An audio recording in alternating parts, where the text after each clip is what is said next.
आज 22 August 2021 Pentecost Sunday नंतरच्या 13व्या रविवारच्या भक्तीमध्ये आपल्या सर्वांचे प्रभू येशूच्या नावामध्ये मनपूर्वक स्वागत आहे।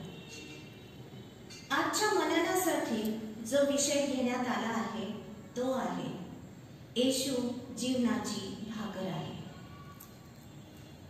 परमेश्वराचे उपकार स्मरण करा, कारण तो चांगला आहे, कारण त्याची दया सनातन आहे। जो सर्व प्राण्यांना अन्न देतो त्याचे, कारण त्याची दया सनातन आहे। स्वर्गातील देवाचे उपकार स्मरण करा, कारण त्याची दया सनातन आहे। यावेळेस आपण प्रार्थनेमध्ये जाऊया। स्वर्गातील गौरवशाली महान सामर्थी परमेश्वर पित्या, सर्व मान महिमा आदर गौरव सदा सर्व काळ तुलाच असो। प्रभूजी तुला धन्यवाद देतो आणि आमचा पूर्ण विश्वास आहे की आजच्या या भक्तीमध्ये तू उपस्थित आहेस आणि तुझ्या या उपस्थितीबद्दल आम्ही मनापासून तुला धन्यवाद देतो। प्रभू परमेश्वरा, तुला धन्यवाद देतो कारण गेला आठवडाभर सांभाळून सर्व पापांपासून अयोग्य गोष्टींपासून तू आमचं रक्षण केलंस। प्रभू देवा, सर्व वाईटापासून तू आम्हाला सांभाळलंस, सर्व आजारांपासून तू आम्हाला दूर ठेवलंस आणि महामारीपासून देखील तू आमचं रक्षण करून प्रभू या क्षणापर्यंत तू आम्हाला आणलेला आहेस आणि आमचा हा सुंदरसा दिवस तू आम्हाला दिलास, पवित्र वार दिलास की आम्ही येऊन तुझ्या भक्ती मंदिरामध्ये तुझं वचन ऐकून प्रभू तुझं गौरव करावं, तुझी स्तुती करावी, तुला धन्यवाद द्यावं प्रभू। आणि ह्या दिवसांमध्ये तू आम्हाला इतक्या अद्भुत रीतीने सांभाळत आहेस, तुझी स्तुती करते, धन्यवाद देते। आणि इथून पुढचा वेळ आणि आजची जी संपूर्ण भक्ती होईल प्रभू, जे गीत होतील, जे शास्त्रभाग वाचले जातील आणि जे विशेष गीत होतील प्रभू, तुझं वचन येईल प्रभू, ते सर्व तू आशीर्वादित करून आम्हा सर्वांना आजचा हा दिवस आशीर्वादित कर प्रभू। धन्यवाद देते तुझ्या उपस्थितीसाठी, येशूच्या नावामध्ये ही प्रार्थना करते म्हणून तू आई, आमेन। यावेळी आपण सर्व मंडळी मिळून सामूहिक गीत गाणार आहोत। उपासना संगीतामध्ये गीत नंबर 333, प्रभूचं वाट दाखवी स्वतः मला तो चालवी। खरोखरच प्रभू परमेश्वर आम्हाला या दिवसांमध्ये इतकं विलक्षण अद्भुत रीतीने चालवित आहेस, आम्ही त्याला धन्यवाद देऊया आणि तो नेहमी आमच्या सोबत असाच चालावा म्हणून आपण त्याच्याजवळ प्रार्थना करूया आणि त्याला आपलं सर्वस्व मानूया। यावेळेस आपण गीत गाऊया, गीत नंबर 333, प्रभूचं वाट दाखवी।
परमेश्वराचे स्तवन करा.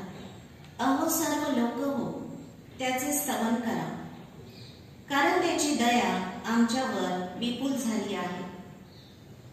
यावेळी आपण उपकार स्तुतीची प्रार्थना करणार आहोत आणि सौ अर्चना सिंग उपकार स्तुतीची प्रार्थना करतील. त्यांना मी विनंती करते की ते समोर येतील आणि प्रार्थना करतील. धन्यवादी प्रार्थना में चलें. धन्यवाद धन्यवाद धन्यवाद मेरे परमेश्वर. आदरमान महिमा गौरव आपकी है. आपका हम धन्यवाद करते हैं. आपने हमें नया दिन और जीवन दिया कि आज हम आपकी स्तुति आराधना के लिए फिर एक बार आपके समक्ष उपस्थित हो सके. प्रभु जी, सचमुच में आपका हाथ हमारे ऊपर है तो हमें तमाम आशीषें प्राप्त हैं. धन्यवाद करती हूँ पिता परमेश्वर AHM 1840 चर्च की कलीसिया के लिए. आपकी कृपा उस पर बनी हुई है. हम आपका शुक्रिया अदा करते हैं. धन्यवाद करते हैं इस रेनोवेशन वर्क के लिए प्रभु जी, जो आपकी बड़ी दया से इस भवन की तैयारी हो रही है. धन्यवाद करते हैं पिता परमेश्वर रेवरेंड पात्रे साहब की सेवकाई के लिए, जो उन्होंने इस 1840 मंडली के बीच में रहकर की है. अब जबकि उनका ट्रांसफ़र हुआ है और वो जाते हैं प्रभु, उन्हें भी आप आशीषित करिए.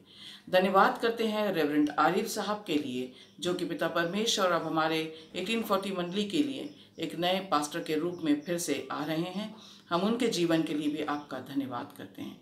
प्रभु जी, हम धन्यवाद करते हैं खुदावंद, पिछले सारे सप्ताह भर आपने हम सबों को संभाला है, हर एक बुराई से, मुश्किलात से और परेशानी से बचाया है. हम धन्यवाद करते हैं पिता परमेश्वर की इस महामारी के प्रकोप को आपने शांत किया है और अभी बहुत कम नागपुर शहर के अंदर में इन्फेक्शन दिख रहा है. प्रभु, इन सारी बातों के लिए हम केवल आपको धन्यवाद देते हैं. धन्यवाद देते हैं पिता परमेश्वर, जितनी भी आज बारिशें जो हुई हैं पिता परमेश्वर इस देश में, इस राष्ट्र में, इस राज्य में प्रभु जी, उससे हमें जो अच्छी फसल मिलेगी उसके लिए हम आपका धन्यवाद करते हैं. हम धन्यवाद करते हैं पिता परमेश्वर तमाम बातों के लिए, आज के दिन के लिए, आज के आराधना के लिए, और प्रार्थना करते हुए कि हम सिर्फ आपको धन्यवाद का बलिदान चढ़ाएं, क्योंकि हमें और कुछ भी हम आपको नहीं दे सकते, क्योंकि सारी वस्तुएं आप ही से हमें मिलती हैं. इसलिए हम आपका लाखों लाख धन्यवाद करते हैं और इस प्रार्थना को यीशु मसीह की सामर्थ्य के नाम से मांगते हैं. दया से सुनिए, कबूल करिए. आपण यावेळी स्तोत्र वाचन करणार आहोत. स्तोत्र संहिता याचा अध्याय 105 आणि वचने 37 ते 43. आपल्यासाठी मिसेस डॉर्थी टिमोथी ही वचनं वाचतील. भजन संहिता इसका 105वां अध्याय और वचन 37 से 43. साम 105 वर्सेस 37 to 43. तब वह इज़राइल को सोना चांदी दिलाकर निकाल लाया और उनमें से कोई निर्बल न था. उनके जाने से मिस्री आनंदित हुए, क्योंकि उनका डर उनमें समा गया था. उसने छाया के लिए बादल फैलाया और रात के प्रकाश देने के लिए आग प्रकट की. उन्होंने मांगा, तब उसने बटेरें पहुंचाई और उनको स्वर्गीय भोजन से तृप्त किया. उसने चट्टान फाड़ी, तब पानी बह निकला और निर्जल भूमि पर नदी बहने लगी, क्योंकि उसने अपने पवित्र वचन और अपने दास अब्राहम को स्मरण किया. वह अपनी प्रजा को हर्षित करके और अपने चुने हुए से जय जयकार करा के निकाल लाया. परमेश्वर पढ़े गए वचनों पर अपनी आशीष दे. आमीन. यावेळेस परत आपण एक गीत गाणार आहोत. उपासना संगीतातून गीत नंबर 457. याहो प्रियजन याहो. खरोखरच आपण परमेश्वराच्या मंदिरामध्ये त्याची उपकार स्तुती करण्यासाठी आपण जाऊया, कारण हा दिवस, हा विश्रांतीचा वार त्याने आपल्याला दाखविला आहे की आपण त्याच्या मंदिरामध्ये जाऊन त्याची उपकार स्तुती करूया. गीत नंबर 457.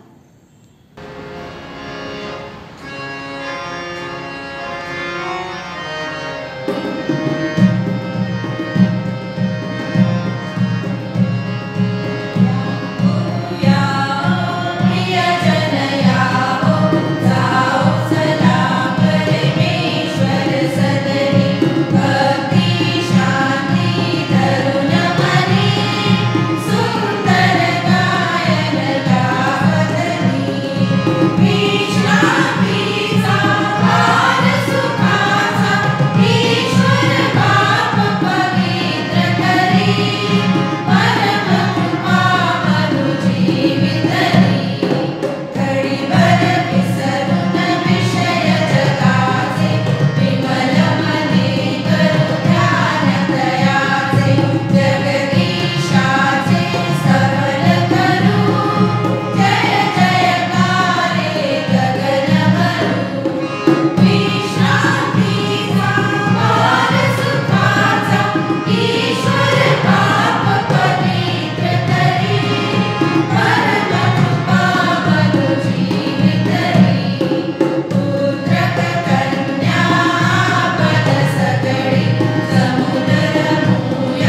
तो जुन्या करारातील निर्गमाचे पुस्तक याचा अध्याय 16 वचने 2 ते 7 आणि 13 ते 15 आपणासाठी शारोन क्रेग ही वचने वाचतील।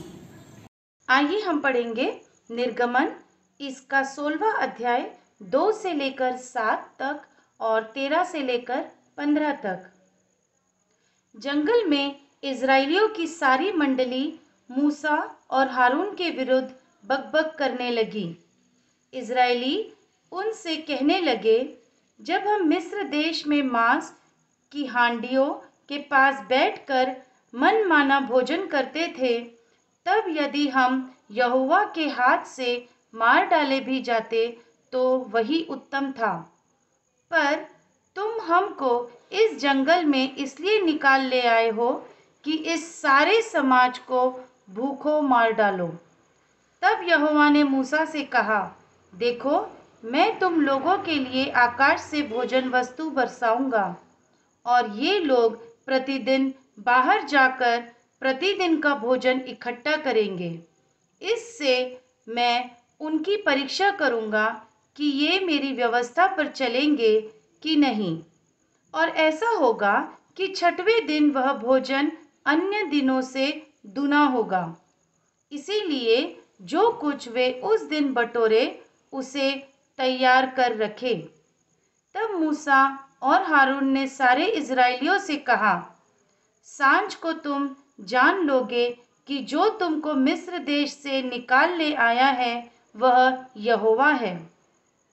और भोर को तुम्हें यहोवा का तेज देख पड़ेगा, क्योंकि तुम जो यहोवा पर बुड़बुड़ाते हो उसे वह सुनता है। और हम क्या है कि तुम हम पर बुड़बुड़ाते हो। तब ऐसा हुआ कि सांझ को बटेरें आकर सारी छावनी पर बैठ गई और भोर को छावनी के चारों ओर ओस पड़ी। और अब ओस सूख गई तो वे क्या देखते हैं कि जंगल की भूमि पर छोटे छोटे छिलके पाले के किनकों के समान पड़े हैं। यह देखकर इजराइली जो न जानते थे कि यह क्या वस्तु है, वे आपस में कहने लगे, यह तो मन्ना है। तब मूसा ने उनसे कहा, यह वही भोजन वस्तु है जिसे यहोवा तुम्हें खाने के लिए देता है। पढ़े हुए वचन पर परमेश्वर आशीष दे। दुसरा शास्त्रपाठ घेतलेला आहे नव्या करारातील इब्री लोकासपत्र याचा अध्याय 3 आणि वचने 1 ते 6। श्री नितीन गोडके आपल्यासाठी ही वचने वाचतील। इब्रानियों की पुस्तक इसका 3रा अध्याय वचन 1 से 6। इब्रानियों 3रा अध्याय वचन 1 से 6। यीशु मूसा से श्रेष्ठ। इसलिए हे पवित्र भाइयों, तुम जो स्वर्गीय बुलाहट में भागी हो, उस प्रेरित और महायाजक यीशु पर जिसे हम अंगीकार करते हैं ध्यान करो। वो अपने नियुक्त करने वाले के लिए विश्वास योग्य था, जैसा मूसा भी परमेश्वर के सारे घर में था। क्योंकि यीशु मूसा से इतना बढ़कर महिमा के योग्य समझा गया है, जितना कि घर का बनाने वाला घर से बढ़कर आदर रखता है। क्योंकि हर एक घर का कोई न कोई बनाने वाला होता है, पर जिसने सब कुछ बनाया वो परमेश्वर है। मूसा तो परमेश्वर के सारे घर में सेवक के समान विश्वास योग्य रहा कि जिन बातों का वर्णन होने वाला था उनकी गवाही दे। परंतु मसीह पुत्र के समान परमेश्वर के घर का अधिकारी है और उस घर का हम है, यदि हम साहस पर और अपनी आशा के घमंड पर अंत तक दृढ़ता से स्थिर रहे। परमेश्वर पढ़े गए वचन आशीषित करे। आमीन। यावेळेस आपण सर्व मिळून परत एक गीत गाऊया उपासना संगीतातून, गीत नंबर 451, येशू प्रिय मेंढपाळा। आणि हे गीत गाऊन आपण परमेश्वराची स्तुती करूया. खरोखरच परमेश्वर आपला मेंढपाळ आहे आणि आम्हाला कोणत्याही गोष्टीची कमी नाही आणि तो आम्हाला नेहमी सांभाळतो आणि त्याच्या कुरणात तो आम्हाला चालतो. यावेळेस आपण गीत गाऊया.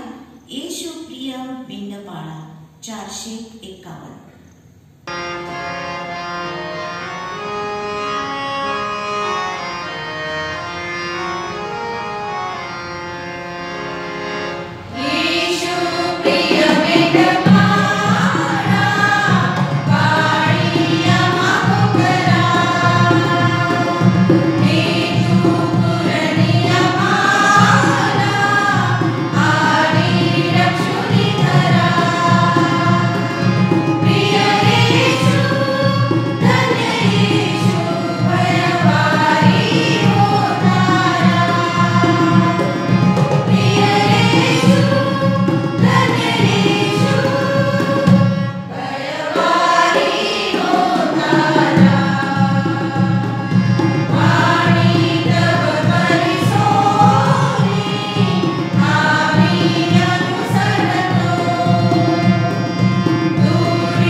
वाचन करतील. शुभवर्तमानाचा पाठ घेतलेला आहे. योहानकृत शुभवर्तमान याचा अध्याय 6 आणि वचने 24 ते 35. योहानकृत शुभवर्तमान याचा 6वा अध्याय वचने 24 ते 35 आपण वाचणार. तेथे येशू नाही व त्याचे शिष्यही नाहीत असे लोकसमुदायाने पाहिले. तेव्हा ते मचव्यात बसून येशूचा शोध करीत कफरनहूमास आले. तेव्हा तो त्यास समुद्राच्या पलीकडे भेटल्यावर ते त्याला म्हणाले, गुरुजी, येथे कधी आला? येशूने त्यास उत्तर दिले, मी तुम्हास खचित खचित सांगतो, तुम्ही चिन्हे पाहिली म्हणून नाही, तर भाकरी खाऊन तृप्त झाला म्हणून माझा शोध करीता. नाशवंत अन्नासाठी श्रम करू नका, तर सार्वकालिक जीवनासाठी टिकणारी जे अन्न मनुष्याचा पुत्र तुम्हास देईल त्यासाठी श्रम करा. कारण पिता जो देव त्याने त्याचवर शिक्का मारिला आहे. यावरून त्यांनी त्याला म्हटले, देवाची कामे आमच्या हातून व्हावी म्हणून आम्ही काय करावे? येशूने त्यास उत्तर दिले, देवाचे काम हेच आहे की ज्याला त्याने पाठवले त्याचवर तुम्ही विश्वास ठेवावा. यावरून त्यांनी त्याला म्हटले, आम्ही जे पाहून आपणावर विश्वास ठेवावा असे चिन्ह आपण कोणते दाखविता? आपण काय काम करिता? आमच्या पूर्वजांनी अरण्यात मन्ना खाल्ला, असे लिहिले आहे की त्याने त्यास स्वर्गातून भाकर खावयाला दिली. यावरून येशूने त्यास म्हटले, मी तुम्हास खचित खचित सांगतो, मोशाने तुम्हा स्वर्गातून येणारी भाकर दिली असे नाही. माझा पिता तर स्वर्गातून येणारी खरी भाकर तुम्हास देतो. कारण जी स्वर्गातून उतरते व जगाला जीवन देते ती देवाची भाकर होय. यास्तव ते त्याला म्हणाले, प्रभुजी, ही भाकर आम्हास नित्य द्यावी.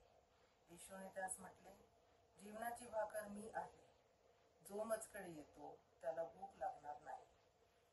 हे परमेश्वराचे वचन आहे. परमेश्वर वाचलेली वचने आशीर्वादित करो. यावेळेस आपण मध्यस्थीच्या प्रार्थनेमध्ये जाऊया. आपल्या विनंत्या, आपले निवेदन आपण परमेश्वरासमोर ठेवूया. आपल्या मंडळा, पाळकगण, ख्रिस्ती संस्था, सिनेट, नागपूर डायसेसचे पदाधिकारी, मंडळीतील आजारी लोक, वरिष्ठ लोक, दुःखित कुटुंबीय, महामारी निर्मूलनासाठी त्या सर्व जे प्रयत्न सुरू आहेत त्यासाठी आणि मंडळीचे जे कार्य चालू आहे, काम चालू आहे, त्या कार्यासाठी आपण सर्वजण प्रार्थना करूया आणि या प्रार्थनेत आपण याची आठवण ठेवूया. यावेळेस मी विनंती करते सुषमा कानडे यांना आपल्यासाठी मध्यस्थीची प्रार्थना करते. Hallelujah, hallelujah, hallelujah. धन्यवाद, धन्यवाद, धन्यवाद देते प्यारे पिता परमेश्वर. धन्यवाद देते प्रभु जी आज के दिन के लिए, आज के समय के लिए पिता परमेश्वर, जो आपने हमारे जीवन में दिया है पिता. आपको धन्यवाद देते सारी आशीषों के लिए. बीते सप्ताह आपने जो हम पर की है पिता, प्यारे पिता परमेश्वर, सारी बेशुमार आशीषों के लिए आपको धन्यवाद देते प्रभु जी. धन्यवाद देते प्रभु जी अच्छी बारिश के लिए, अच्छे मौसम के लिए पिता परमेश्वर, अच्छी फसलों के लिए हम आपको धन्यवाद देते हैं प्रभु जी. धन्यवाद देते हैं कि किसानों को पिता परमेश्वर अच्छी बारिश की वजह से अच्छी फसलें मिलेंगी. प्यारे पिता परमेश्वर, प्रार्थना करती हूँ हर एक किसान के लिए पिता परमेश्वर, होने दीजिए पिता परमेश्वर उनको इस वर्ष प्रभु जी फसलों में और बारिश के वजह से किसी तरह का नुकसान ना हो पिता. अतिवृष्टि या अल्पवृष्टि के वजह से प्रभु जी उनका नुकसान ना हो, ऐसा अनुग्रह कीजिए प्यारे पिता परमेश्वर. प्रभु जी प्रार्थना करते हैं इस देश के, भारत देश के चारों ओर पिता परमेश्वर दंगे, फसाद और बाकी चीज़ें सुनाई देती है. प्यारे पिता परमेश्वर, हम आपको धन्यवाद देते हैं, आपने हमें सुरक्षित रखा है प्रभु जी. आपका अनुग्रह भारत देश पर है प्यारे पिता परमेश्वर. उसी तरह जहाँ कहीं भी दंगे फसाद हो रहे पिता परमेश्वर, वहाँ पर अपनी शांति प्रस्थापित कीजिए, मासूम लोगों की रक्षा कीजिए प्रभु जी, तेरी प्रजा की रक्षा कीजिए, ऐसे हम आपसे प्रार्थना करते हैं प्रभु जी. इस भारत देश में प्रभु जी जो अगुवे हैं, नेता है पिता परमेश्वर, उसी तरह प्रधानमंत्री, उनका मंत्रिमंडल, राष्ट्रपति और उनकी कार्यकारिणी, हर एक को आपके हाथों में सौंपते हैं पिता परमेश्वर. उनको बुद्धि, ज्ञान, विजडम दीजिए पिता, ताकि इस देश को चलाते समय लगने वाली बुद्धि, सामर्थ्य उन्हें आपसे प्राप्त हो पिता, और वो आपकी अगुवाई में, आपके भय में काम करे और बड़ी सच्चाई से इस देश की प्रगति में काम करे, ऐसा होने दीजिए प्रभु जी. उसी तरह प्रार्थना करती हूँ इस नागपुर शहर के लिए, नागपुर शहर के मेयर और उसी तरह प्रशासनिक अधिकारी, हर एक को आपके हाथों में सौंपती हूँ प्रभु जी. हर एक के साथ होइए पिता परमेश्वर, हर एक को बुद्धि ज्ञान दीजिए प्रभु जी, ताकि वो अपना काम बड़े सच्चाई और ईमानदारी से करे और नागपुर शहर का विकास हो पिता परमेश्वर. उसी तरह मैं आपसे प्रार्थना करती हूँ प्रभु जी नागपुर डायसिस के लिए प्रभु जी. हर एक जन जो इस डायसिस में कार्य करता है, विशेषकर प्रभु जी बिशप साहब को आपके हाथों में देती हूँ प्रभु जी. इस पूरे डायसिस की देखभाल करते समय लगने वाली शक्ति, सामर्थ्य और विजडम आप उन्हें दीजिए पिता परमेश्वर, ताकि वो इस नागपुर धर प्रांत को पिता आपके राज्य में आगे लेकर जाए पिता परमेश्वर. और प्रभु जी केवल नागपुर में नहीं परंतु पूरे विदर्भ में प्रभु जी आपके सुसमाचार का प्रसार हो पिता. हर कोई आपके वचन को, आपके समाचार को सुने, ऐसा अनुग्रह कीजिए। इस डायसिस में काम करने वाले हर एक सदस्य को, एग्जीक्यूटिव मंडली और प्रभु जी हर एक लोग जो है, जो कार्य करते हैं पिता, हर एक के साथ होइए। हर एक को पिता काम करने वाला और सच्चाई से काम करने वाला मन दीजिए प्रभु जी। जितने स्कूल कॉलेजेस है पिता, हॉस्पिटल, हर एक पर अपनी आशीष देना पिता। हर एक में काम करने वाले हर एक सदस्य को पिता परमेश्वर आप अपने अनुग्रह में बनाए रखिए। और प्रभु जी इन सारी बातों की वजह से केवल आपको महिमा मिले, ऐसा अनुग्रह कीजिए पिता। प्रार्थना करती हूँ हमारे HM 1840 चर्च की कलीसिया के लिए पिता परमेश्वर, हर एक को नाम बनाम आशीष दीजिए प्रभु जी।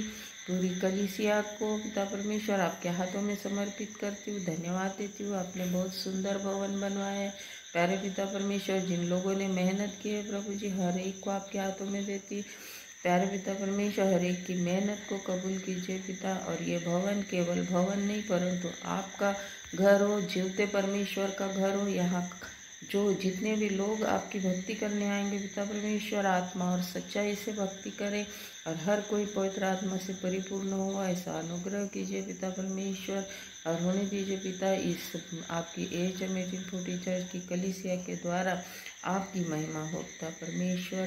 प्रार्थना करती हुई इस कलीसिया में पास्टेट कमेटी को आपके हाथों में देती, हर एक कार्य करते समय लगने वाली शक्ति, सामर्थ्य, बुद्धि, ज्ञान आपकी ओर से दीजिए पिता परमेश्वर। और होने दीजिए हर एक कार्य में आपकी महिमा हो, सारा गौरव आदर मान आपको मिले, ऐसा होने दीजिए प्यारे पिता परमेश्वर। महिला मंडल को आपके हाथों में देते, वो जो भी कार्य करते हैं प्रभु जी, वो हर एक कार्य आपको कबूल हो पिता परमेश्वर। हर एक सदस्य को आपकी शांति, आपका सामर्थ्य दीजिए पिता। हर एक के परिवार पर आपकी बरकत और आपका अनुग्रह बनाए रखिए पिता परमेश्वर। प्रार्थना करती हूँ संडे स्कूल के लिए प्रभु जी, हर एक बच्चे को आपके हाथों में देते हैं पिता परमेश्वर। और प्रभु जी होने दीजिए कि आगे चलकर ये बच्चे आपकी महिमा के लिए कार्य करें, ऐसा होने दीजिए। उसी तरह जो जितने भी टीचर्स हैं प्रभु जी, जो संडे स्कूल में सिखाते पढ़ाते हैं पिता परमेश्वर, हर एक पर अपनी नाम बनाम आशीष दीजिए। हर एक के परिवारों पर अपनी आशीष दीजिए प्रभु जी। प्रार्थना करती हूँ पिता यूथ के लिए पिता परमेश्वर, जितने भी जवान बच्चे हैं हर एक के साथ होना, इस समय में लगने वाली शांति, लगने वाली बुद्धि, विजडम आप उन्हें दीजिए। हर एक बुराई से बचा के रखिए पिता। जिनको रोजगार की आवश्यकता है प्रभु जी, उन्हें रोजगार दीजिए प्रभु जी। और हर एक कार्य करने में वो आपको आगे रखे और आपका उद्धार कर और अपना उद्धार करता और अपना अनुग्रहकारी परमेश्वर मानकर पिता परमेश्वर वो अपने हर एक कार्य को आगे करे, ऐसा होने दीजिए प्यारे पिता परमेश्वर। पास प्रार्थना करती हूँ रेवरेंड पात्रे साहब, जो इतने दिन तक हमारे चर्च में अगुवाई कर रहे थे, धन्यवाद देते उनके जीवन के लिए प्रभु जी, कि उन्होंने इतने दिन हमें वचनों में से सिखाया, पढ़ाया, हमारी अगुवाई की। हम धन्यवाद देते उनके जीवन के लिए प्यारे पिता परमेश्वर। उनके परिवार के लिए भी आपको धन्यवाद देते हैं। प्रार्थना करते हैं पिता, वो जहाँ भी जाएंगे पिता आप उनके संग जाइए और प्यारे पिता परमेश्वर उनके द्वारा आपकी महिमा हो, ऐसा अनुग्रह कीजिए प्यारे पिता परमेश्वर। प्रार्थना करते हैं पास्टर आरिफ साहब के लिए, जो आपकी ओर से यहाँ पर अपना अगुवा बनकर आए पिता परमेश्वर, उनके साथ होइए प्रभु जी।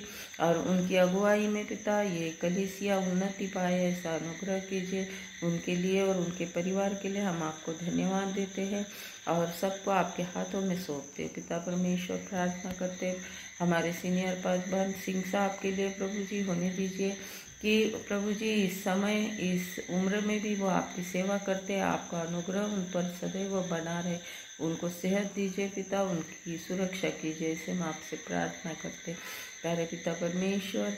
अब जो वचन हम सुनेंगे पिता परमेश्वर, ये उस वचन के द्वारा प्रभु जी आपकी महिमा हो और हमारे मन में ये वचन बढ़ जाए और कार्य करे हमारे जीवन में, ऐसा अनुग्रह कीजिए प्यारे पिता परमेश्वर। इस कलीसिया में जो भी दुखी या बीमार लोग होंगे पिता परमेश्वर, हम नहीं जानते परंतु आप जानते हैं पिता प्रभु जी। हर एक को चंगाई दीजिए, हर एक को सुरक्षा दीजिए पिता परमेश्वर, और हर एक परिवार में आपकी शांति दीजिए, ऐसी प्रार्थना करते हैं पिता। और प्रभु परमेश्वर पिता पूरी कलीसिया को आपके हाथों में समर्पित करते ऐसे प्यारे पिता परमेश्वर, ये प्रार्थना उद्धार करते यीशु मसीह के नाम से मांगते हैं, इसलिए सुनिए और कबूल कीजिए। आमीन आमीन। यावेळेस आपण स्तुती आणि आराधनेमध्ये जाऊया। परमेश्वराचे स्तवन करा, देवाच्या त्याच्या पवित्र स्थानी स्तवन करा, तंतुवाद्य व बासरी वाजवून त्याचे स्तवन करा, खणखणणारे टाळ वाजवून त्याचे स्तवन करा। प्रत्येक प्राणी परमेश्वराचे स्तवन करो।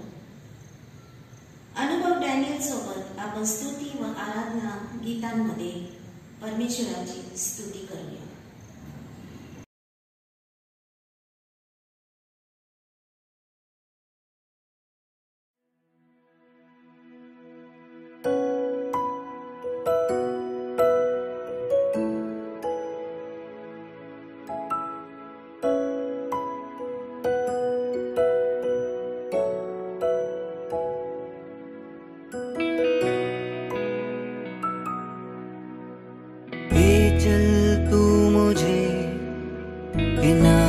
से गहरी हो, ले चल तू मुझे किनारे से गहरी हो। तेरे वचनों को सुनूं और उन पर मैं चलूं, तेरे वचनों को सुनूं और उन पर मैं चलूं। ले चल तू मुझे किनारे से गहरी हो।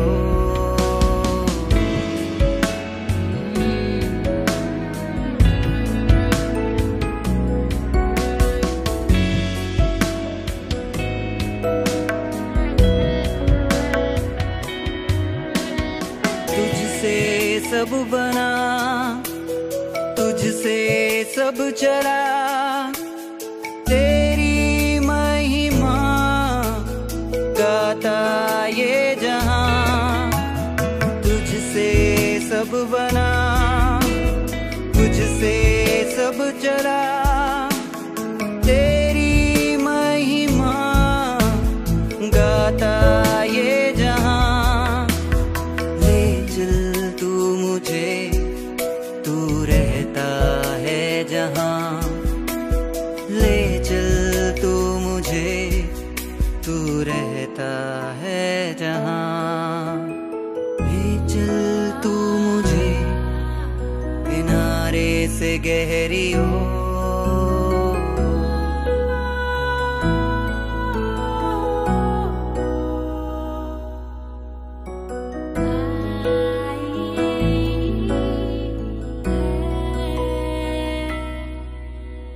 तू ही है वचन, तू ही है खुदा, तुझको छोड़कर अब जाऊं मैं कहाँ। तू ही है वचन, तू ही है खुदा, तुझको छोड़कर अब जाऊं मैं कहाँ। मझधार में हूँ मैं, मुझे छोड़ कर तू न जा। मझधार में हूँ मैं, मुझे छोड़ कर तू न जा। ले चल तू मुझे किनारे से गहरी हो।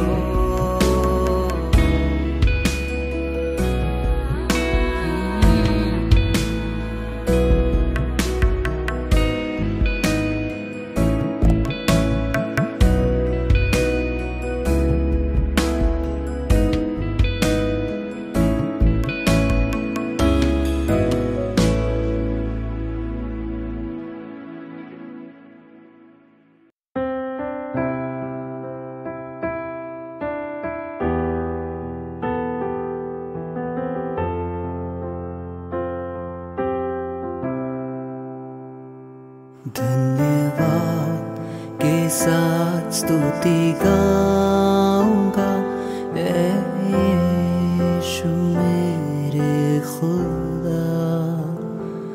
उपकार तेरे हैं बेशुमार, कोटि कोटि स्तुति धन्यवाद। के साथ स्तुति गाऊंगा, यीशु मेरे खुदा। उपकार तेरे हैं बेशुमार, कोटि कोटि स्तुति धन्यवाद।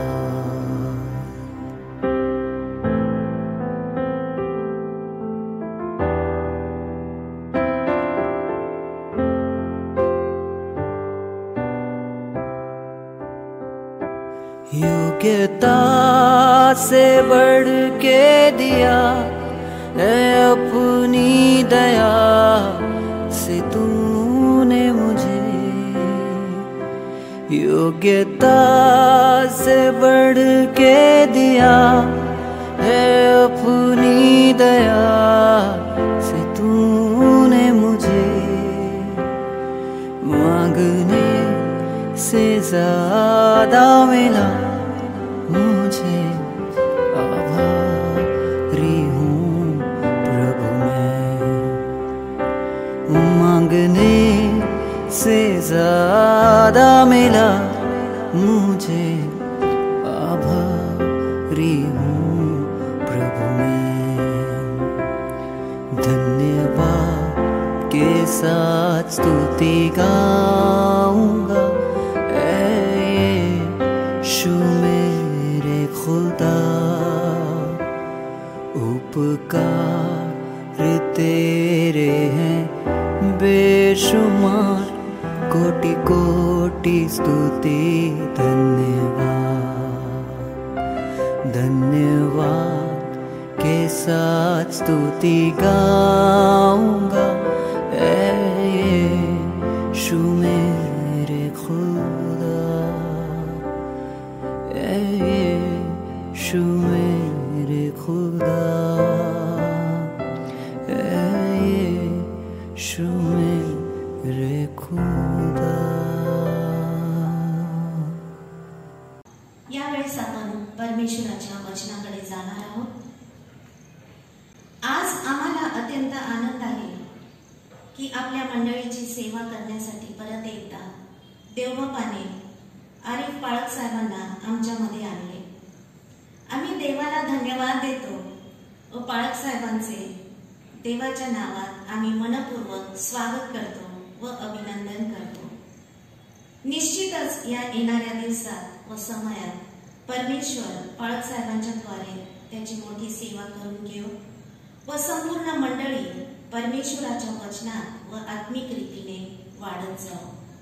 यावेळी देवाच्या वचनाची सेवा करण्यासाठी रेव्हरंड आरिफ पाळक साहेबांना मी विनंती करते की जो देवाच्या वचनाचा मानना त्यांनी आम्हासाठी आणला आहे तो आम्हाला द्यावा।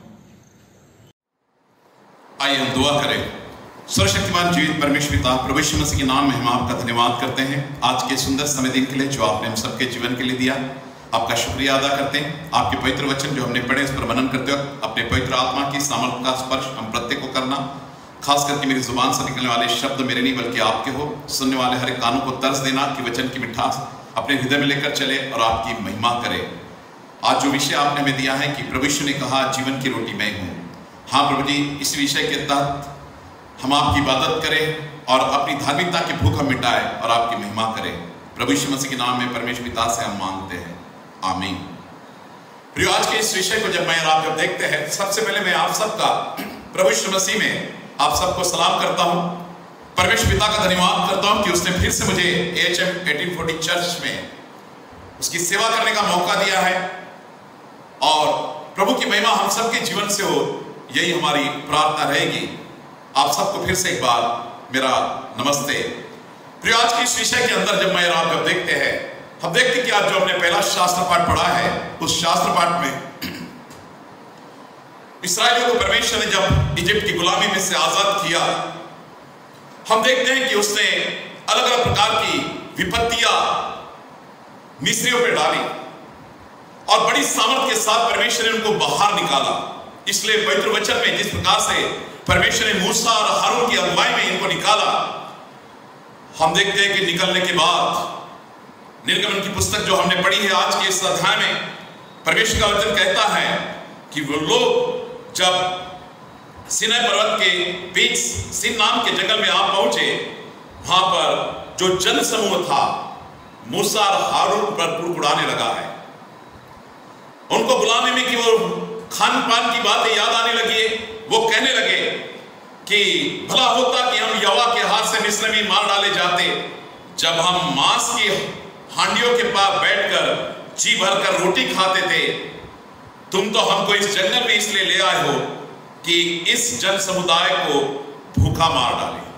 मेरे प्रियो, परमेश्वर जहां हम देखते हैं कि इस्राएलियों को आजादी स्वतंत्रता में ला रहा है, लेकिन लोगों को बुलाने में कि वही बातें याद आ रही है कि हम वहां मांस के हंडों के पास बैठकर मनमानी हम खाना खाते थे, रोटियां खाते थे। प्रियो, और ये गुहार उन्होंने अपनी कुड़कुड़ाहट को जब मूसा हारून के सामने प्रस्तुत किया, मूसा ने परमेश्वर के समक्ष इस बात को रखा है और परमेश्वर ने कहा, मैं तुम्हारा कुड़कुड़ाना जानता हूं। और इसलिए प्रियो, हम देखते हैं कि फसह का मेमने का जो बलिदान करके परमेश्वर ने इस्राएलियों को बाहर निकाला। आप जानते हैं, पवित्र शास्त्र को जब आप पढ़ते हैं, निर्गमन इसके 12 अध्याय में सारी विधि परमेश्वर ने बताई थी कि किस प्रकार से इसको आपको खाना है। और पवित्र वचन को बताता है, जब भजन संहिता का शास्त्र पाठ आपने सुना है, परमेश्वर के वचन में वहां स्पष्ट शब्दों में लिखा हुआ है, भजन संहिता 105 और उसके 37वें वचन में, तब वह इस्राएल को सोने और चांदी के साथ निकाल लाया और उसके कुल में से कोई भी लड़खड़ाने न पाया। दूसरी बाइबल के ट्रांसलेशन में लिखा है कि जब ये सारे लोग निकले थे, उसमें एक भी व्यक्ति दुर्बल नहीं था। परमेश्वर ने जो उनको फसह के मेमने का मांस खिलाया था, जो खाना खिलाया था, उसके अंदर उसने शक्ति भर दी थी। आप विचार करें, कहा गया है कि 6 लाख तो पुरुष थे। यदि हम सिंपल सी एक बात विचार करें कि उनकी पत्नियां यदि सिंगल भी होती है एक की, तो ऐसे 12 लाख लोग हो जाते हैं। और यदि हम 2 बच्चे पकड़ते हैं तो 24 लाख हो जाते हैं। किसी किसी के लेकिन ज्यादा बच्चे थे, किसी किसी की बहुपत्नी तो था। इसलिए थियोलॉजियनों ने कहा है कि तकरीबन ये लोग 30 से 35 लाख लोग निकले थे। और हम देखते हैं कि परमेश्वर सामर्थ के साथ इनको निकाल के लाया। लेकिन इनको आजादी मिली, लेकिन वहां पर की खान पान की बातें इनको याद आ रही है। परमेश्वर का वचन कहता है कि जब इन्होंने पानी मांगा, परमेश्वर ने चट्टान में से पानी निकालकर उनको पिला दिया है। आज मेरे प्रियो विचार करें, परमेश्वर कहा मूसा लाठी मार इस होरेब की चट्टान से, और परमेश्वर हम देखते हैं कि परमेश्वर ने अपनी सामर्थ के द्वारा होरेब की चट्टान से पानी निकालकर उनको पिला दिया है। उनकी जरूरतों को परमेश्वर पूरा करते जा रहा है। और इसलिए पवित्र शास्त्र को बताता है कि जब इन्होंने परमेश्वर के सामने गुहार लगाई है, मेरे प्रियो, परमेश्वर तो सामर्थ के साथ निकाल कर लाया था। परमेश्वर ने कुड़कुड़ाहट को सुन लिया था। और इसलिए निर्गमन की पुस्तक आपको बताती है, वहां पर परमेश्वर ने जो कहा है कि जिससे हम इस वचनों को जब देखते हैं, मेरे प्रियो, पवित्र शास्त्र मुझ पर आपको कहता है कि 13वें वचन में, तब ऐसा हुआ कि परमेश्वर ने इनकी कुड़कुड़ाहट को सुन लिया है। इसलिए मूसा ने कहा, 7वें वचन को जब देखते वहां लिखा है, प्रातः काल तुम यहोवा की महिमा को देखोगे, क्योंकि यहोवा ने अपने विरुद्ध तुम्हारा कुड़कुड़ाना सुना है। हम कौन है कि हम तुम पर कुड़कुड़ाते हैं। मेरे प्रियो, याद रखिएगा, इसलिए पवित्र शास्त्र मुझको आपको कहता है, कुड़कुड़ाने की भी आवाज को खुदा सुनने वाला है। यदि पवित्र बाइबल का हम अभ्यास करते हैं, याद करिए कि जब हन्ना अपनी बिनती प्रार्थना लेकर परमेश्वर के मंदिर में गई और वो बुदबुदाती हुई रही, बाजू में एली खड़ा था, लेकिन उसको प्रार्थना सुनने को नहीं आई। लेकिन खुदा के सामने जो गुहार हन्ना ने लगाई थी, उसकी प्रार्थना परमेश्वर ने सुनी थी। और हन्ना के घर में हम देखते कि बाद में शमूएल बालक को परमेश्वर ने दिया था। इसलिए यदि आप सोचते हैं अपने जीवन में कि हम कुड़कुड़ाहट भी करते हैं, याद रखिए कि कुड़कुड़ाना भी परमेश्वर सुनता है। और परमेश्वर ने क्या उत्तर दिया, हम देखते हैं कि जब हम निर्गमन के इस 16 अध्याय 13 वचन में आते, वहां लिखा है, तब ऐसा हुआ कि संध्या के समय बटेरों ने आकर छावनी को ढक लिया और प्रातःकाल छावनी के चारों ओर ओस पड़ी। जब ओस की तह सूख गई तो देखो जंगल की धरती पर छोटे छोटे छिलके पाले के किनकों के समान भूमि पर पड़े थे। जब इस्राएलियों ने देखा तो आपस में कहने लगे, ये क्या है, क्योंकि वे न तो जानते थे यह क्या है। और मूसा ने उनसे कहा, यह तो रोटी है जिसे यहोवा ने खाने के लिए तुम्हें दी है। यहोवा की आज्ञा है कि प्रत्येक जन अपनी आवश्यकता के अनुसार खाने के लिए बटोर ले।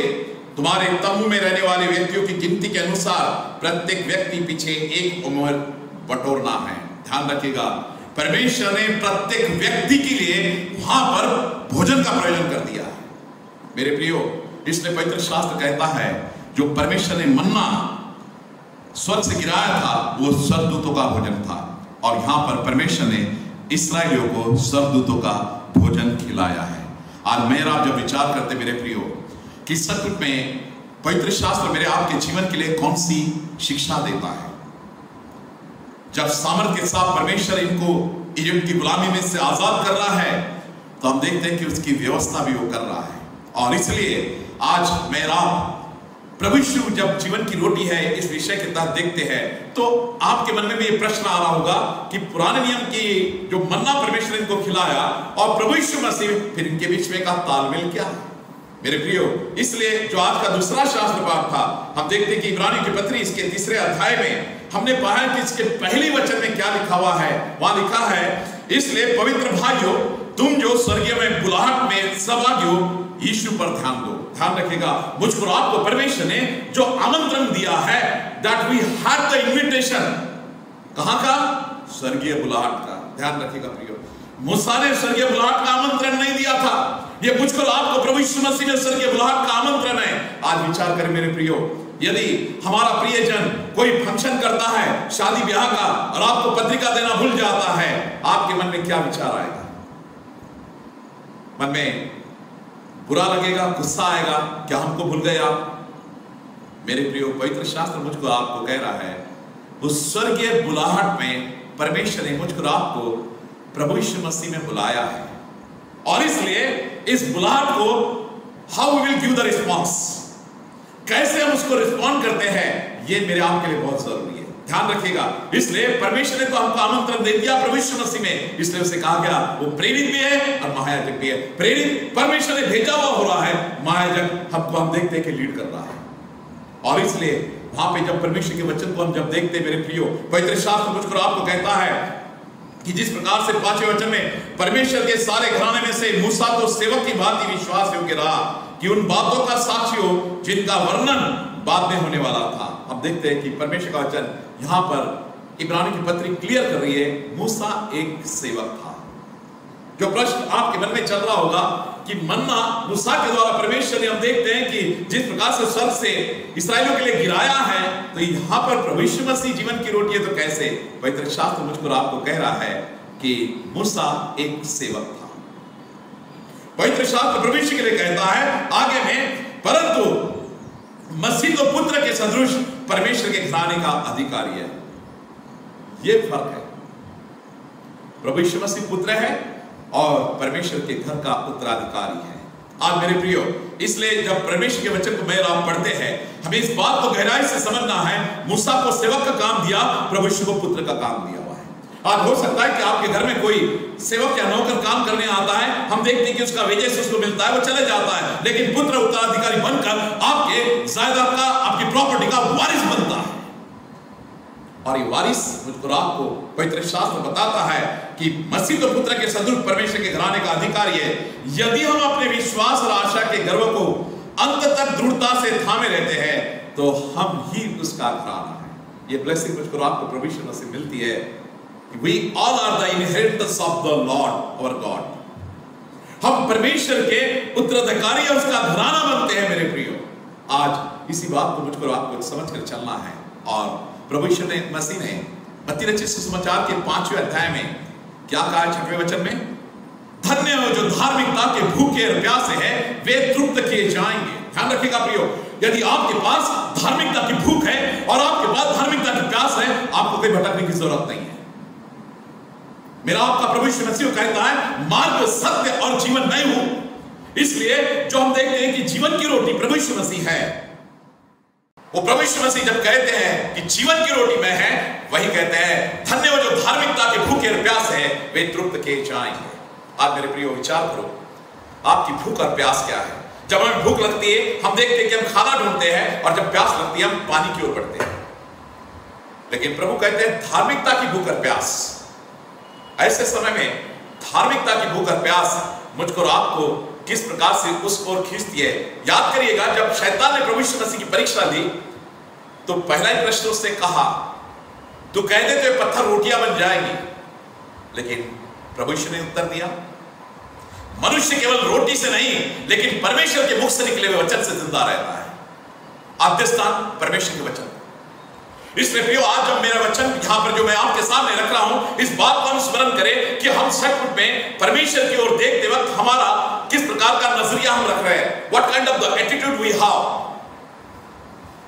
मेरा आपका परमेश्वर सामर्थ्य है, उसके लिए कोई भी काम असंभव नहीं है। और इसलिए जो आज यूहन्ना कृष्ण वर्तमान से शास्त्र पाठ पढ़ा गया था, पवित्र शास्त्र हमको बताता है कि 6वें अध्याय की शुरुआत में प्रभु यीशु मसीह ने जो लोगों को खाना खिलाया था, तकरीबन वहां पर बाइबल बताती है 5000 तो पुरुष थे, महिलाएं कितने, बच्चे कितने मालूम नहीं।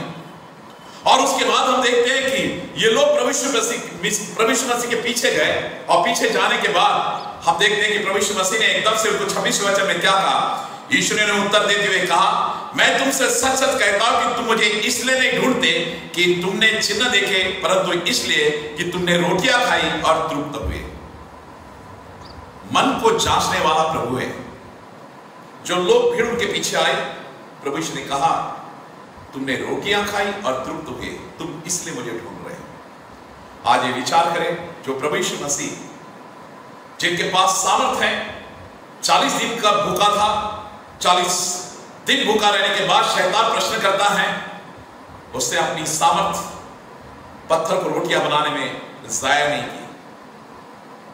लेकिन जब 5000 पुरुष और से महिला बच्चे कितने नहीं मालूम, जब भीड़ आई, उनको भूखा देखा, प्रभु यीशु मसीह ने अपनी सामर्थ इस्तेमाल की और ब्लेस करके उन रोटी मछली को दिया, सब लोगों को खाना खिला दिया, टोकरों से झूठन उठाई गई।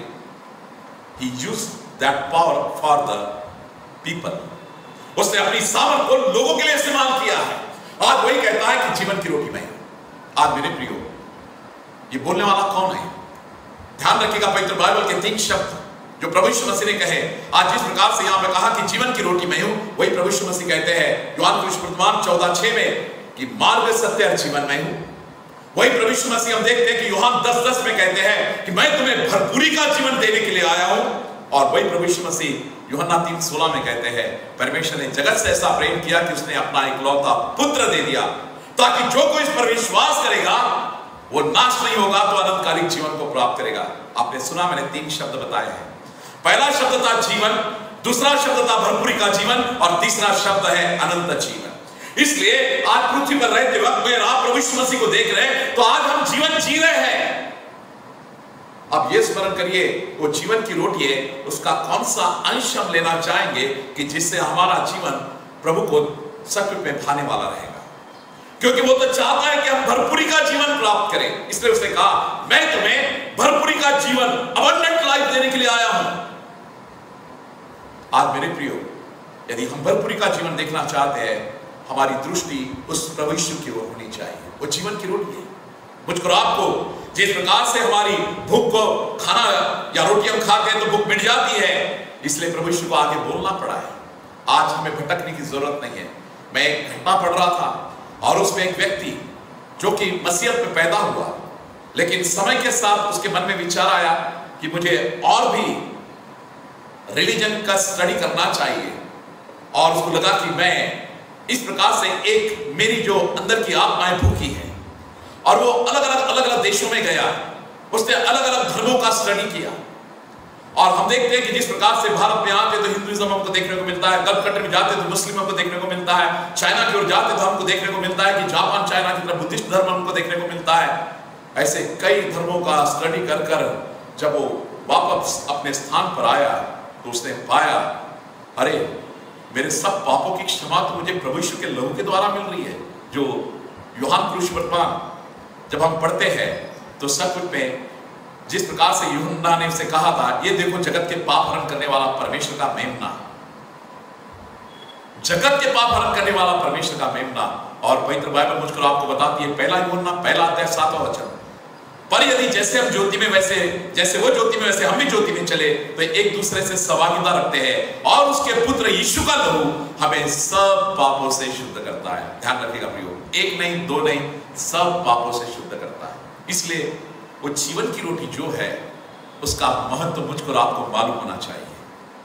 मेरी आपकी भूख को मिटाने की ताकत रखता है, और मेरी आपकी प्यास बुझाने की ताकत रखता है। और इसलिए पवित्र शास्त्र का यह वचन जब प्रभु यीशु ने, हम देखते हैं कि वहां पर वचन में लिखा है 35वें, यीशु ने उनसे कहा, जीवन की रोटी मैं हूं, जो मेरे पास आता है भूखा ना होगा, और वह जो मुझ पर विश्वास करता है कभी प्यासा ना होगा। प्रभु के पास आएंगे, भूखे नहीं रहोगे, और प्रभु पर विश्वास करोगे, प्यासे नहीं रहोगे। ये व्यक्ति जब घर आया, आने के बाद, जिसको हम कहते हैं ट्रांसेंडेंटलिज्म, सारे धर्मों का निचोड़ निकालने के बाद हमको विश्वास करना पड़ता है। और इसने कहा कि नहीं, आपण मराठी मध्ये म्हणतो काखेत कळसा गावाला वळसा, हमारे पास ही बगल में बच्चा और गांव में ढिंडोरा, पास में प्रभु यीशु का सारा वचन था, और अंत में उसने शांति प्रभु यीशु मसीह में पाई।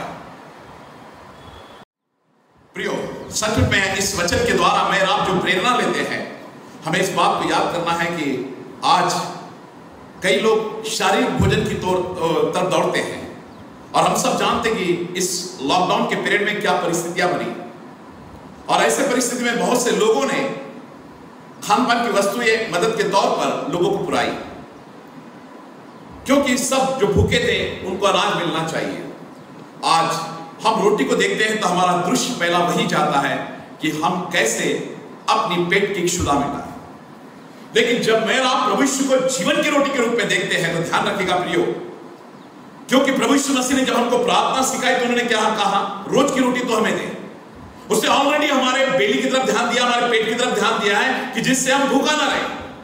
लेकिन यहां पर कहते वक्त जब मुझको आपको कहते हैं कि जीवन की रोटी में, मेरे प्रियो, आज जीवन को हमारा देखने का नजरिया कैसा है? आज ये अपने आप से विचार करें कि जिससे हम किस प्रकार से अपने आप को जीवन में लेकर चलना चाहते हैं। और प्रभु का वचन मेरे आपके जीवन के लिए एक ही मार्गदर्शन करता है कि हम प्रभु यीशु मसीह के पास आए तो हम भूखे नहीं रहेंगे, और प्रभु यीशु मसीह पे विश्वास करें, हम प्यासे नहीं रहेंगे। इसलिए वचन क्या कहता है? आज कई लोगों को यह प्रश्न पड़ जाता है, मसीहत में रहने के बाद कई लोगों को प्रश्न पड़ता है, और बड़े ताव के साथ भी वो कह देते हैं, अरे सबको इसी दुनिया में हिसाब देना पड़ता है, सब कुछ यही होना पड़ता है। भूलो मत मेरे प्रियो, यदि आप पवित्र शास्त्र का अभ्यास कर रहे हैं तो ध्यान रखिएगा कि जब प्रभु यीशु मसीह ने अमीर आदमी और गरीब लाजर की स्टोरी बताई, उसने स्वर्ग नरक का चित्र बता दिया है। जो पृथ्वी पर के जीवन को लाजरस, हम देखते हैं कि उस अमीर के टेबल से गिरने वाले टुकड़ों को चूराचूर को चुनकर खाता था, कुत्ते आकर उसके जख्मों को चाटते थे। लेकिन जब उसे स्वर्ग के राज में इब्राहिम की मांडी पर बैठने का मौका मिला है, यह अमीर आदमी जो पृथ्वी पर अलीशान रहता था, हम देखते हैं कि पानी की एक बूंद के लिए तरस रहा है। इसलिए अपने जीवन को हमें बदलना पड़ेगा। सब कुछ यही हो जाता है बोलकर चलने वाली हमारी थिंकिंग को हमको बदलना पड़ेगा।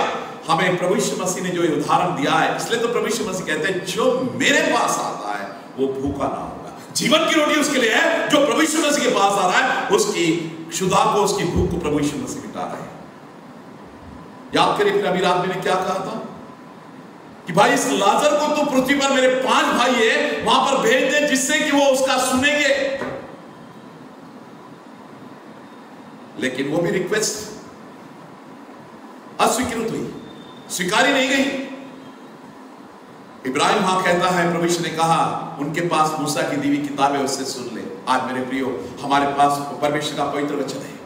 आज हमें इसको सुनकर चलना पड़ेगा, इसको पढ़कर चलना पड़ेगा, इसको अपना कर हमको चलना पड़ेगा, क्योंकि प्रभु यीशु के पास आ रहे हो तो हम ध्यान रखिएगा उसके जिस प्रकार से वचनों को उन्होंने एक बहुत बड़ा स्थान दिया है कि उनके बहन और माँ भी बाहर खड़ी थी। प्रभु यीशु ने कहा, कौन मेरे भाई, कौन मेरी माँ? जो परमेश्वर का वचन सुनते हैं, उस पर चलते हैं, वही मेरी बहन और वही मेरी माँ है। मेरे प्रियो, क्या सच में आज भी हम इस बात को विचार करने वाले बने? प्रभु यीशु मसीह के पास आओ। और दूसरे उदाहरण में प्रभु यीशु मसीह ने क्या कहा? बुद्धिमान है मनुष्य जो जाकर चट्टान पर अपना मकान बनाता है। बारिश आती, बाढ़ आती, मकान से टकराती है, लेकिन वो गिरा नहीं, क्योंकि उसकी नींव चट्टान में है। वहीं कहा, मूर्ख है मनुष्य जो बालू में जाकर अपने मकान को बनाता है। बारिश आई, बाढ़ आई और उस मकान से टकराई, घर गिर गया। क्या सोचते हैं आप? वहां पर प्रभु ने एकदम साफ शब्द में कहा, जो मेरे वचन सुनता है पर चलता है वो बुद्धिमान मनुष्य है।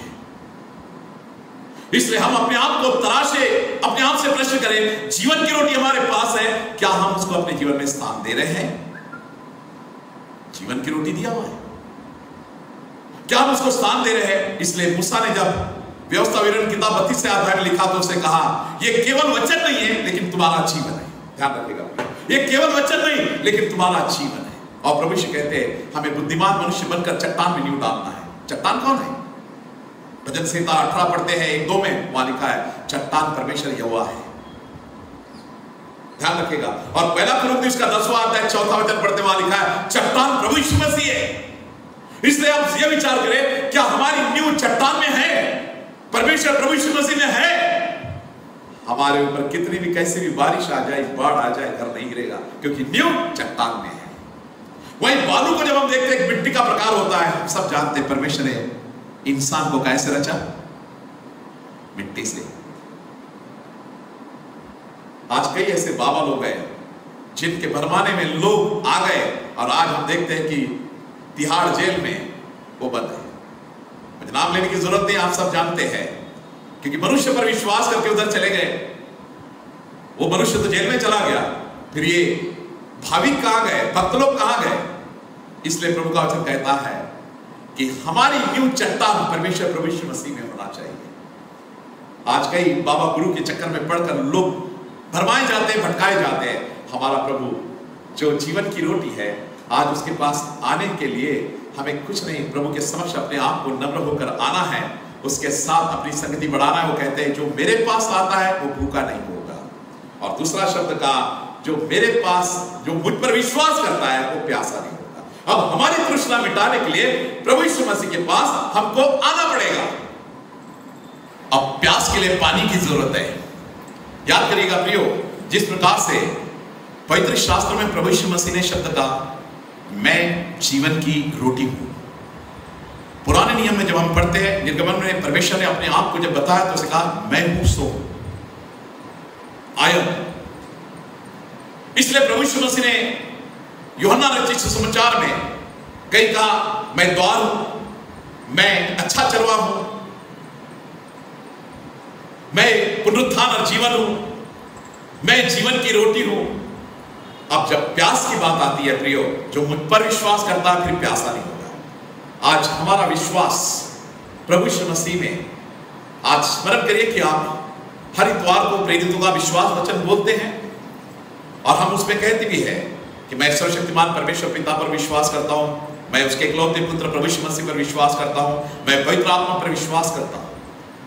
याद करिए प्यास, इसलिए सुखार कुएं पर जब प्रभु यीशु मसीह बैठे थे, सामरी स्त्री आई और तब प्रभु यीशु मसीह ने उससे जब जल मांगा, हम देखते हैं कि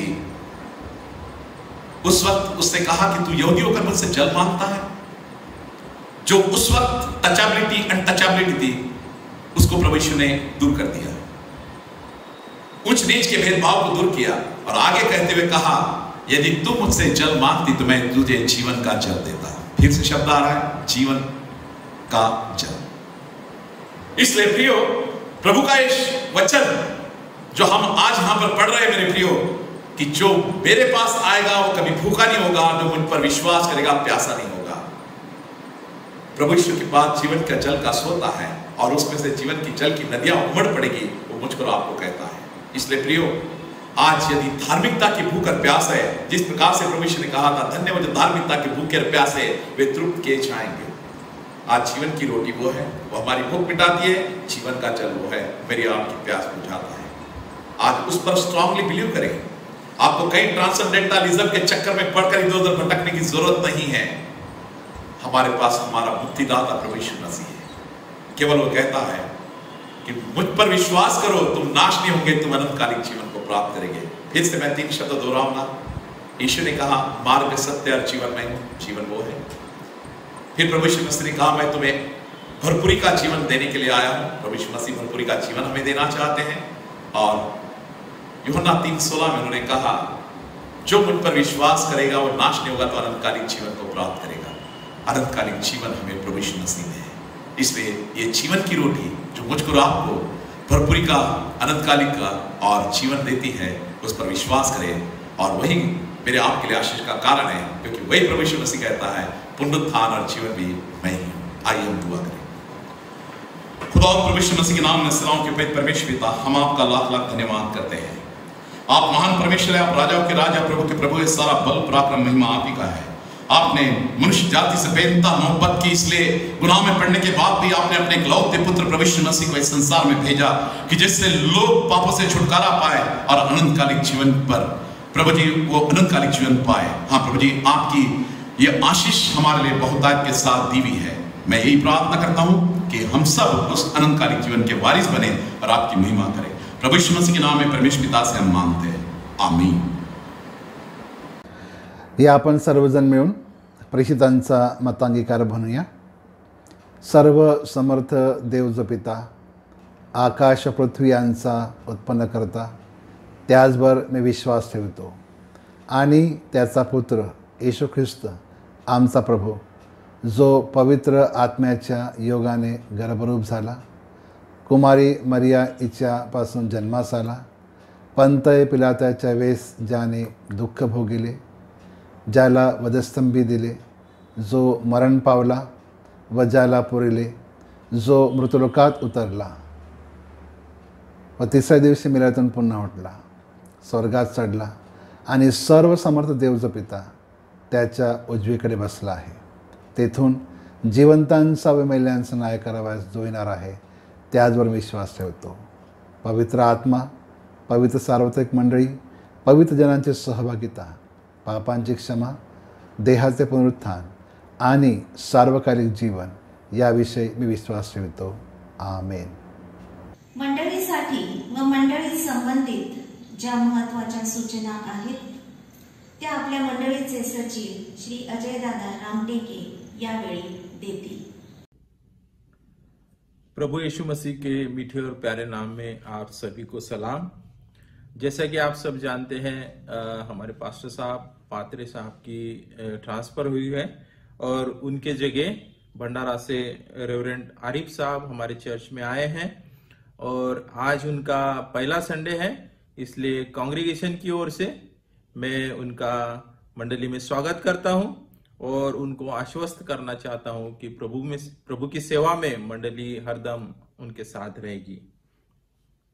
बिशप साहब का एक 16 अगस्त को लेटर प्राप्त हुआ है और उस लेटर के तहत उन्होंने जो कन्फर्मेशन के क्लासेस शुरू करने को कहा है, क्योंकि पिछले 1.5-2 साल से कोरोना के वजह से चर्चेस बंद है और कन्फर्मेशन हो नहीं सके, तो वो अभी कन्फर्मेशन करना चाहते हैं और इसलिए उन्होंने कहा है कि कन्फर्मेशन की क्लासेस शुरू की जाए। इसलिए पेरेंट्स से रिक्वेस्ट है कि जिन पेरेंट्स को अपने बच्चों को कन्फर्मेशन करना है, उन्होंने ऑफिस में पास्टर साहब को अपने बच्चों के नाम देना चाहिए।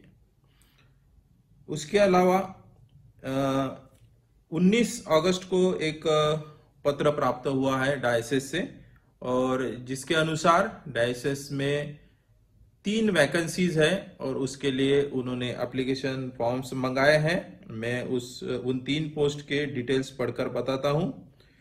Property manager, graduate with knowledge to handle legal matters, drafting of letters and other related documents in English and Marathi, should be able to use computer and other online applications। दूसरी पोस्ट है PA टू बिशप, उसमें बोला गया है graduate with knowledge of drafting of letters and other related documents in English and Marathi should be able to use computer and other online applications. और तीसरी post है accountant की, जिसके लिए commerce graduate with knowledge of tally and other accounting procedures। और ये application 31 अगस्त तक website पे आपको अपलोड करना है। secretaryndc@yahoo.com इस पे आपको भेजना है। ये मैं अपने ग्रुप पे भी डाल देता हूँ, जिन किसी को ये चाहिए इस पे आप आपका एप्लीकेशन 31 अगस्त तक आप भेज सकते हैं। Address to secretary NDC CNI Nagpur. जैसा कि आप सब जानते हैं, अपने चर्च का रिनोवेशन का और रिपेयर का काम चालू है और काम जोरों से चालू है और इसके लिए पैसों की जरूरत है। मैं बार बार आपको बता रहा हूं कि इसके लिए काफी पैसों की जरूरत है, इसलिए आप सबसे विनती है कि परमेश्वर आपको जैसी अगुवाई करे, आप इस काम के लिए खुलकर डोनेशन दे। धन्यवाद। यावेळी आपण आपले दान, उपकार स्तुतीचे दान, दशांश परमेश्वराच्या भांडारात आणूया। या दानाबरोबरच आपण आपले स्वतःचे समर्पण देखील परमेश्वराच्या चरणापाशी करूया। सोने चांदी से भी ज्यादा कीमती तू, हीरे मोती से भी ज्यादा कीमती तू, सोने चांदी से भी ज्यादा कीमती तू, हीरे मोती से भी ज्यादा कीमती तू। सच में मेरा खुदा सोने चांदी से भी ज्यादा है, कीमती है। ऐसे ही हम लोग उसकी आराधना करते रहे, उसके गीतों को गाते रहे, क्योंकि उसके वचन में लिखा है उसकी स्तुति नए नए गीतों से करिए। मैं आपके बीच में नए नए गीतों को लेके आते रहूंगा। मैं चाहता हूँ कि आप इसे सीखें और औरों में भी बांटें। मेरे चैनल को आप लाइक कीजिए, शेयर कीजिए, सब्सक्राइब कीजिए, ताकि मैं ऐसे ही और गीतों को आपके बीच लाते रहूं। धन्यवाद। Thank you everyone. God bless you all. Keep like, share and subscribe my channel. Thank you. हे महापवित्र सर्वशक्त परमेश्वर, हम धन्यवाद के साथ तेरी आराधना करके तेरे चरणों के पास में फिर से आते हैं और तुझे धन्यवाद देते हैं आज के तेरे पवित्र संदेश के लिए जो तेरे सेवक ने हमको पवित्र ग्रंथ में से बतलाया है। उस तेरे पवित्र वचन को हमारे अंतःकरण में रखने की हमें बहुत आवश्यकता है। इसलिए हम तुझसे ये दुआ मांगते हैं कि हम सबको तू स्मरण शक्ति दे, ताकि तेरे पवित्र वचन की याद हम करते रहें। पवित्र वचन में से याद करके हम रोज की खुराक प्राप्त करते रहें और हम सबको तेरी ओर से आने वाली पवित्र आत्मा की शक्ति और सब प्रकार का ज्ञान और बुद्धि और हम सबको प्रभु तेरी सहभागिता प्राप्त होती रहे, ताकि आने वाले सप्ताह भर हम तेरे संगति में चले, तेरी आराधना करते रहें, धन्यवाद तुझको देते रहें, क्योंकि तू धन्यवाद के योग्य परमेश्वर है। तेरे सुंदर पवित्र वचन के लिए जो आज हमने सुना, धन्यवाद के साथ में हम तुझसे मांगते हैं कि तेरे पवित्र वचन को हमारे अंतःकरण में रख। खास तौर से हम प्रार्थना करते हैं उन सब लोगों के लिए, हमारे मसीह कलीसिया के सदस्यों के लिए, कि जिन्होंने पिछले सप्ताह में अपना जन्मदिन मनाया है। हे प्रभु, उन सबको तू आशीष देना, उन सबको तूने चंगा रखना आने वाले दिनों में और सबकी सहायता तूने करना। उसी प्रकार हम उन सब के लिए प्रार्थना करते हैं जिन्होंने सालगिरह शायद शादी का या अपने जन्मदिन का हो इस हफ्ते में मनाया है। प्रभु, उन सबको भी तूने आशीषित करना और अपने पवित्र आत्मा से अभिषेक करना और आने वाले दिनों में उनकी सहायता करके उनको तूने प्रभु संभालना।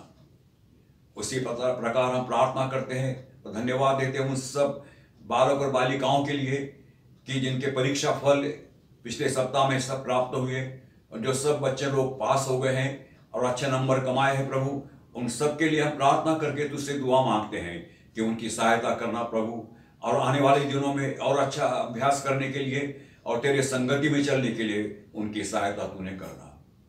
उसी मुताबिक हम इस समय प्रार्थना करके तुझे धन्यवाद देते हैं कि तूने हमको ये सुअवसर दिया कि आज की इस उपासना में, आराधना में हम सब लोग शरीक हो सकें और तेरे नाम के लिए, तेरे काम के लिए और तुझे मान, महिमा, सम्मान देने के लिए हमने जो कुछ चंदा एकत्रित किया है प्रभु, उसका स्वीकार हो। हे प्रभु, उस पर आशीष का हाथ रख और हे प्रभु जी, इनके द्वारा तो हमारे कलीसिया की सारी आर्थिक आवश्यकताएं जो है वह परिपूर्ण होने दे। हमको और अधिक देनेहारे मसीही बना प्रभु, ताकि हम केवल पैसा ही नहीं अपने आप का भी समर्पण तुझे करें और तुझे हमारे जीवन में ऊंचा स्थान देवें। ये प्यारे बाप आसमानी, हम अपना समर्पण तुझे कर रहे हैं, हमारे समर्पण का स्वीकार कर प्रभु, और हम सबका उपयोग आने वाले सप्ताह में, आने वाले दिनों में तेरी महिमा के लिए होता रहे प्रभु। हम सबको बुराइयों से बचाना, हम सबको बीमारियों से बचाना, हम सबको तेरे संगति में चलाना प्रभु, शैतान और दुश्मन से दूर रहना प्रभु। ये सारी बातें आध्यात्मिक तौर पर हम सबको तो परिपूर्णता से दे दे, ताकि हम तेरे नाम की महिमा और तेरी स्तुति करते रहें। इस समय हम अपने आप को तेरे हाथ में समर्पित तो करते ही हैं, लेकिन सब यहाँ पर जितने लोग हाजिर हैं और जितने लोग नहीं भी आ सके, आना चाहते थे नहीं आ सके प्रभु, उन सबको तूने आशीर्वाद देना, उन सब की सहायता करना, और आने वाले दिनों में प्रभु हमारे चर्च में से सारे जो लॉकडाउन है वो समाप्त हो जाए और हम सब लोग इकट्ठे आकर के प्रार्थना कर सके। ऐसा वरदान तू हमारे लिए सिद्ध कर और हमको दे दे, क्योंकि हम तेरे जो वचन को सुना उसको अपने अंतःकरण में रख करके तेरे संगति में हम चलना चाहते हैं। ये सारी विनतियां हमारे उद्धार करता प्रभु यीशु मसीह के नाम से मांगते हैं, सुन और कबूल कर। आमीन और आमीन। हे हमारे पिता, तू जो स्वर्ग में है, तेरा नाम पवित्र माना जाए, तेरा राज आवे, तेरी इच्छा जैसी स्वर्ग में पूरी होती है वैसे इस पृथ्वी पर पूरी हो। हमारे दिन भर की रोटी आज हमें दे, और जैसा हमने अपने अपराधियों को क्षमा किया वैसे तू हमारे अपराधों को क्षमा कर, और हमें सब प्रकार की बुराइयों से बचा, और हमको तेरे संगति में चला। हे हमारे पिता, तू जो स्वर्ग में है, तेरा नाम पवित्र माना जाए, तेरा राज आवे, तेरी इच्छा जैसी स्वर्ग में पूरी होती है वैसे पृथ्वी पर पूरी हो। हमारे दिन भर की रोटी आज हमें दे, और जैसा हमने अपने अपराधियों को क्षमा किया वैसे तू हमारे अपराधों को क्षमा कर, और हमें परीक्षा में न डाल परंतु बुराइयों से बचा, क्योंकि राज, पराक्रम और महिमा सदा तेरी है। आमीन। अब परम पिता परमेश्वर का प्रेम, हमारे उद्धार करता प्रभु यीशु मसीह का अनुग्रह और पवित्र आत्मा की सहभागिता हम सबके साथ आज से लेकर हमेशा तक होती रहे। आमीन। यावेळेस आपण सुवंदे देवा हे सर्वजण मिळून म्हणूया, आणि आपल्यामध्ये हेप्शिबा जाधव आणि अभिषेक जाधव आहे, त्यांच्यासोबत आपण हे सुवंदे देवा म्हणूया।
करुणा भलाई